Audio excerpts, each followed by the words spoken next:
आज माझ्या कॉलेजचा फर्स्ट डे होता आणि असं मी ठरवलं आहे की कॉलेजची मी एक सिरीज स्टार्ट करणार आहे. जे जे काही कॉलेजमध्ये होईल ते मी शूट करून दाखवत जाईल.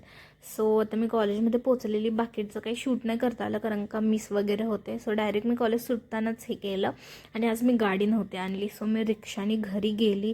घरी येऊन बघते तर माझी दीदी शूटवरनं आलेली. तिचाच काय शूट होतं म्हणजे कसला तरी.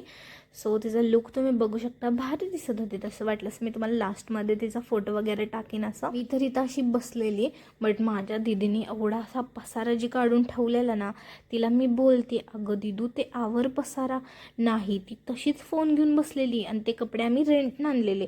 सो त्यांना लवकर त्यांना द्यायला पण लागतं. आणि ती माझ्या दीदीची फ्रेंड होती म्हणून एवढं काय नाही, तरी बट ती एवढं टाईमपास करत बसलेली ना, ते तर सोडा.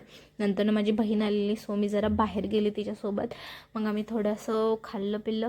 नंतर ती बोलली चल आपण पाणीपुरी किंवा दाबेली काहीतरी खाऊया. सो आम्ही ते खाल्लं. कसा वाटलं तुम्हाला माझा व्लॉग नक्की कमेंट करून सांगा आणि लाईक शेअर सबस्क्राईब करायला विसरू नका. बाय.